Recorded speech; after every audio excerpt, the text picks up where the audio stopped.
भाग्य सबको नहीं मिलता। और अचानक वहां 2 कलश प्रकट हो गए। पर मेरी एक शर्त याद रखना, इन्हें कभी नहीं खोलना। मुझे माफ कर दे भाई।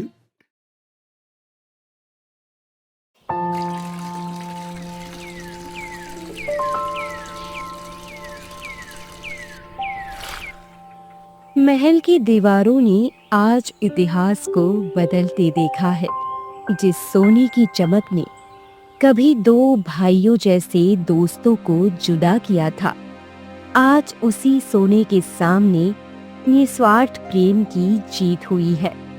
यह कहानी है हरिया और हरिराम की, जो कभी एक दूसरे के लिए जान देने का दम रखते थे, पर एक छोटे से लालच ने बरसों की इस अटूट दोस्ती को मौत के मोड़ पर ला खड़ा किया।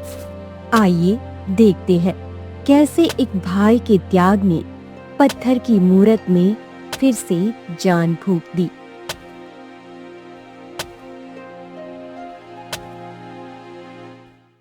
बस हरिया बस, अब और नहीं। ये मिट्टी नहीं पत्थर है। हमारा पसीना पी जाती है पर बदले में एक दाना नहीं देती। मैं इस गरीबी में घुट घुट कर नहीं मरना चाहता।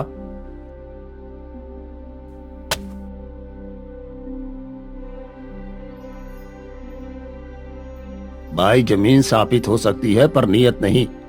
बुजुर्ग कहते हैं कि जिस दिन कोई सच्चा इंसान इस मिट्टी को अपने प्यार से सींचेगा, श्राप टूट जाएगा। प्यार से पेट नहीं भरता हरिया। मुझे वो खजाना चाहिए जो काले जंगल में छिपा है।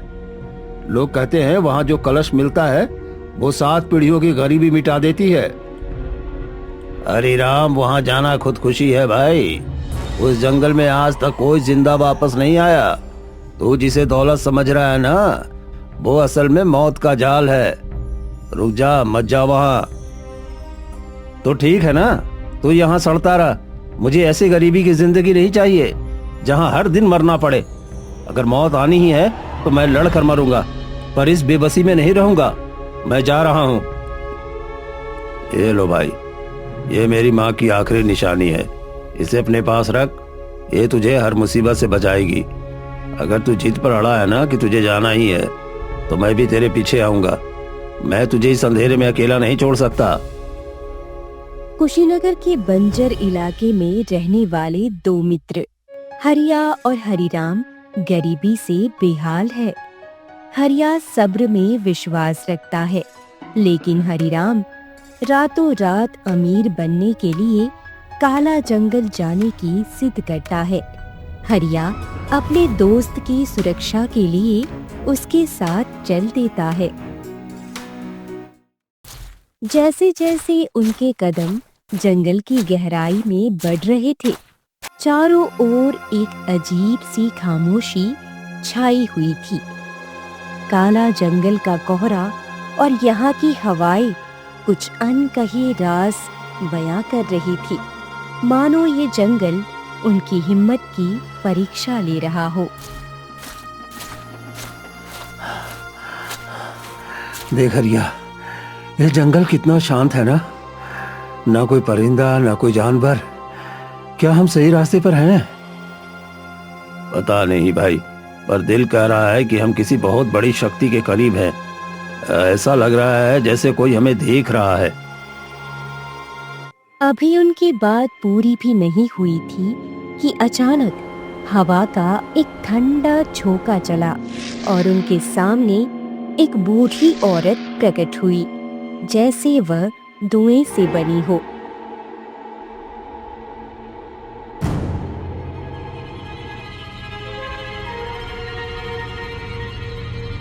आ गए अपनी किस्मत आजमाने। यहाँ कोई रास्ता नहीं मांगता, सब अपना अपना भाग्य ढूंढने आते हैं। तो बोलो बोलो, क्या चाहिए?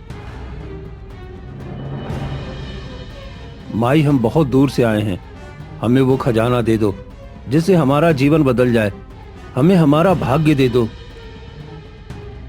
भाग्य सबको नहीं मिलता और जो मिलता है उसे संभालना हर किसी के बस की बात नहीं है।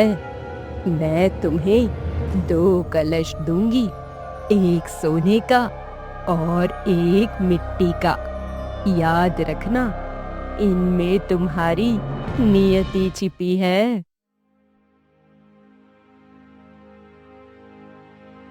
इतना कहकर वृद्धा ने अपने हाथ हवा में लहराए और अचानक वहां 2 कलश प्रकट हो गए।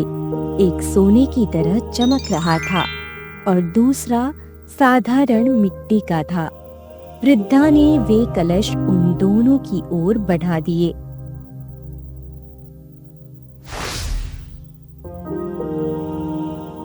ले जाओ इन्हें, पर मेरी एक शर्त याद रखना, पूरे 1 साल तक इन्हें कभी नहीं खोलना, गलती से भी नहीं खोलना। जो सब्र रखेगा वही असली सुख पाएगा और जिसने लालच किया वो सब खो देगा, सब खो देगा।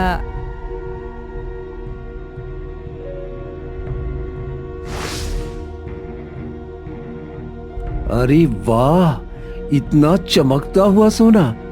इसमें जरूर अपार धन दौलत और हीरे जवाहरात होंगे। ये बुढ़िया पागल है जो इस मिट्टी के मटके को इसके बराबर बता रही है। अरे मुझे तो यही लेना चाहिए, इसी से मेरी गरीबी दूर होगी और दुनिया मेरे कदमों में होगी। हरिराम की आंखों में लालच साफ दिख रहा था।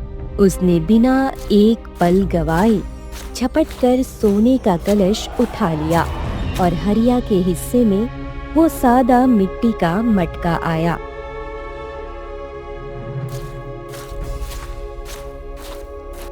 हरिराम ने सोने का कलश उठा लिया और मेरे हिस्से में मामूली मिट्टी का मटका आया। चलो कोई बात नहीं, आखिर वो मेरा भाई जैसा दोस्त ही तो है। अगर वो खुश है तो मैं भी खुश हूँ। शायद मेरी किस्मत में यही लिखा था। हरिया के मन में कोई लालच नहीं था। उसने खुशी खुशी उस मिट्टी के कलश को गले से लगा लिया, जैसे वही उसकी सबसे बड़ी पूंजी हो। कलश लेकर दोनों अपने गांव तो लौट गए, पर उनके रास्ते और सोच बदल चुकी थी। जहां हरिया के घर में एक अजीब सा सुकून था, वही हरिराम के घर में लालच की आग जल रही थी। पूरा 1 साल, ये 1 साल 1 सदी जैसा लग रहा है। इस सोने के भीतर न जाने कितनी दौलत होगी। और वो हरिया के मिट्टी का मटका, अरे कहीं उस बुढ़िया ने असली खजाना उसे तो नहीं दे दिया। मुझसे तो और इंतजार नहीं होता। तेरा शुक्रिया माँ, जो तूने मुझे इस लायक समझा। धन मिले ना मिले, पर तूने मुझे सब्र की ताकत दी है। मैं 1 साल क्या, पूरी उम्र इस अमानत की रक्षा करूंगा। एक तरफ बेताबी थी जो हर पल बढ़ रही थी, और दूसरी तरफ अटूट विश्वास। वक्त धीरे धीरे अपनी चाल चल रहा था, पर हरिराम के मन का लालच अब उसके काबू से बाहर हो रहा था। दिन हफ्तों में और हफ्ते महीनों में बदलने लगे। हरिया अपने काम में लगा रहा, पर हरिराम की भूख और बेचैनी बढ़ती ही गई। सोने के कलश की चमक ने उसकी बुद्धि पर पर्दा डाल दिया था।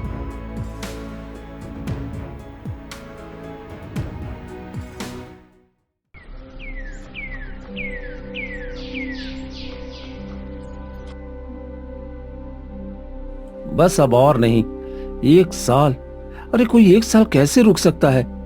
मेरी किस्मत इस कलश के अंदर कैद है और मैं यहाँ दाने दाने को तरस रहा हूँ। बुढ़िया ने कहा था लालच मत करना। अरे पर यह लालच नहीं, मेरा हक है।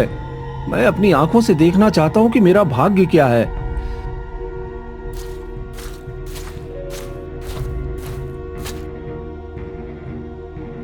अरे नहीं सहा जाता अब और। अरे टूट जा और मुझे राजा बना दे, दिखा दे अपना चमत्कार, भर दे मेरी झोली। हरिराम अपनी पूरी ताकत लगाकर उस सोने के कलश को पत्थर के फर्श पर पटक देता है।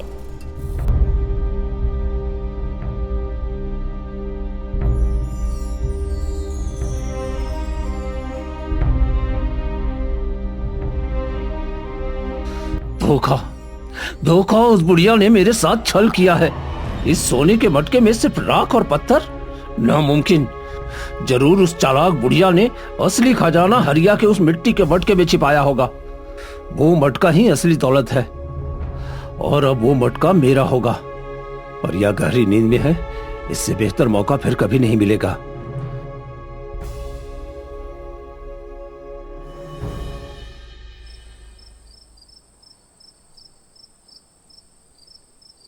लालच जब सिर चढ़कर बोलता है तो बरसों पुरानी दोस्ती की जड़ें एक पल में काट देता है। हरिराम ने अंधेरे का फायदा उठाया, दबे पांव हरिया के घर पहुंचा और उसका मिट्टी का कलश चुराकर अपने घर की ओर भाग निकला।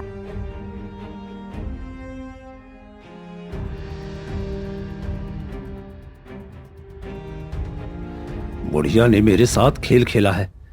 बस अब ये कलश मेरा है। जरूर उस बुढ़िया ने इसी मिट्टी के कलश में खजाना छुपा के रखा होगा। हरिया सो रहा है, मैं चुपके से यह कलश ले लेता हूं।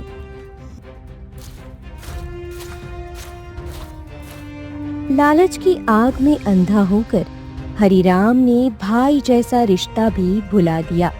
उसने कलश उठाया और उसे फोड़ा तो उसमें से एक दिव्य नक्शा निकला।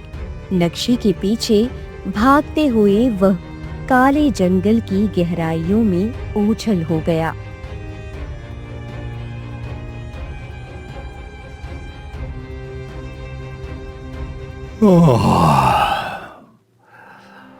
आज की सुबह कितनी शांत है। कल रात में नींद बहुत गहरी आई। चलो सबसे पहले उस कलश को देख लूं। पता नहीं क्यों पर रात भर उसी के सपने आते रहे। वह एक अनजानी मुस्कुराहट लिए उस कोने की ओर बढ़ा जहां उसकी तकदीर रखी थी, पर उसे क्या पता था कि जिसे भरोसे को वो छूने जा रहा था वह साया बनकर कब का उड़ चुका था। अरे ये क्या? यहाँ रखा कलश किधर गया? अभी तो रात कल यही था। कहाँ गया मेरा कलश? कोई इसे यहाँ से कैसे ले जा सकता है? वह पागलों की तरह उस खाली जगह को बार बार छूता है, जैसे उसे अपने आंखों पर यकीन न हो। वह कमरे में इधर उधर भागने लगता है। नहीं नहीं नहीं नहीं, ऐसा नहीं हो सकता। कोई चोर आया था क्या? पर घर का दरवाजा तो बंद था। हे भगवान, वो कलश कोई मामूली मिट्टी नहीं थी। अरे मेरी उम्मीद थी। कहाँ चला गया? कहाँ ढूंढूं उसे अब? कलश न पाकर हरिया भागते हुए अपने भाई हरिराम के घर पहुंचा ताकि उसे इस चोरी के बारे में बता सके। पर वहां पहुंचते ही उसकी चिंता और भी बढ़ गई, क्योंकि हरिराम भी अपने घर पर नहीं था। अरे हरिराम कहाँ है? वो भी घर पर नहीं है। इस वक्त वो कहाँ जा सकता है? कहीं वो किसी मुसीबत में तो नहीं पड़ गया? हरिराम, हरिराम, अरे भाई कहाँ है तू? तो कहीं दिखाई क्यों नहीं दे रहा? वह उलझनों में डूबा हुआ बाहर निकलता है कि तभी अचानक रास्ते की झाड़ियों के पास उसकी नजर जमीन पर पड़ी। अरे ये तो वही माला है जो मैंने हरिराम को पहनाई थी। ये यहाँ इस रास्ते पर कैसे गिर गई? और ये तो टूट चुकी है। इसका मतलब हरिराम इधर से ही गुजरा है। वो जरूर उसी काले जंगल की ओर गया है। मुझे उसे रोकना होगा।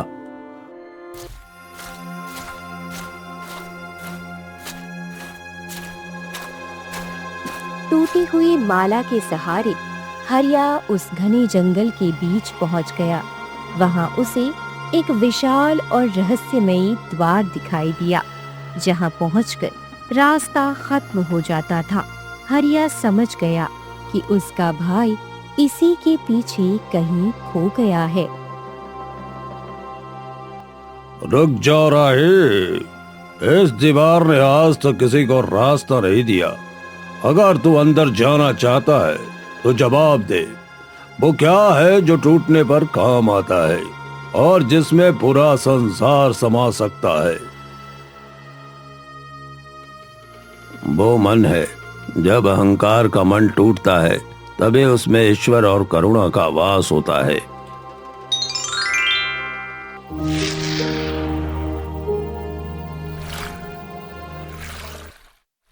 द्वार खुलते ही हरिया एक ऐसी दुनिया में पहुंच गया जहां की हवा में संगीत था।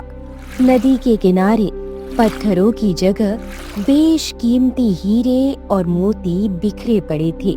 पेड़ों से फलों की जगह सोने की मोहरें लटक रही थी।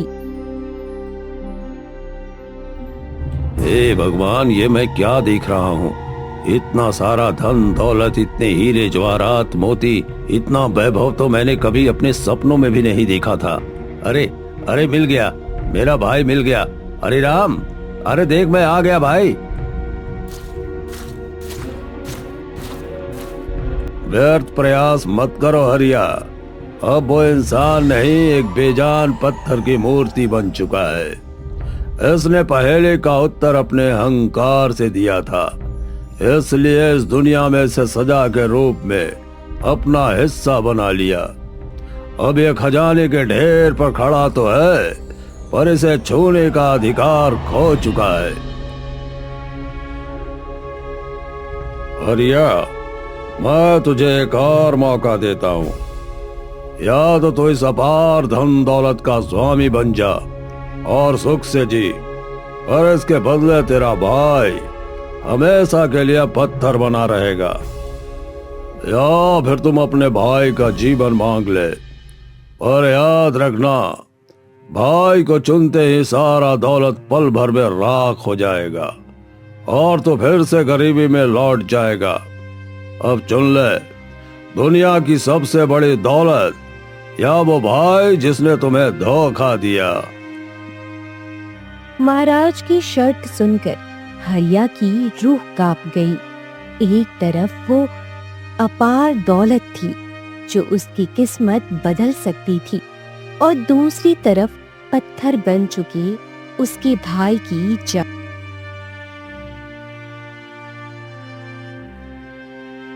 महाराज, नहीं चाहिए मुझे ये सोना, नहीं चाहिए ये हीरे मोती।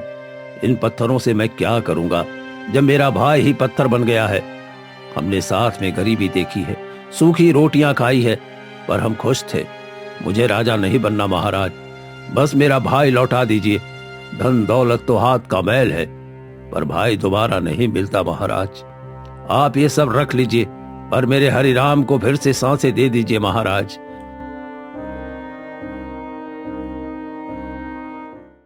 हरिया का निस्वार्थ प्रेम देखकर महाराज विक्रम की आत्मा मुस्कुरा उठी। आज तुम्हारी निस्वार्थ ममता ने इस सोने की चमक को बेफेका कर दिया। तुम्हारी निस्वार्थ ममता ने साबित कर दिया कि इंसानियत ही सबसे बड़ा खजाना है। हम सदियों से अपनी पुत्री के लिए तुम्हारे जैसा ही एक महान त्यागी की प्रतीक्षा में थे। आज से तुम हमारे उत्तराधिकारी हो और इस राज्य के महाराज हो।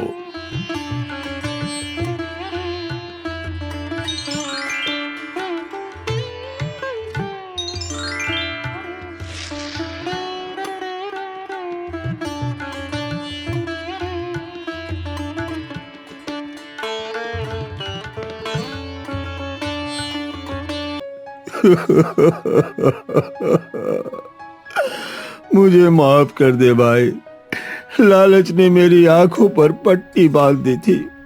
मुझे तेरी ममता तक नहीं दिखी। मैंने तुझे धोखा दिया, पर तूने इस पत्थर बन चुके भाई के लिए दुनिया की सारी दौलत ठुकरा दी। मैं तेरा गुनहगार हूँ हरिया, पर मुझे अपने आप से दूर मत करना। मुझे अपने आप से दूर मत करना।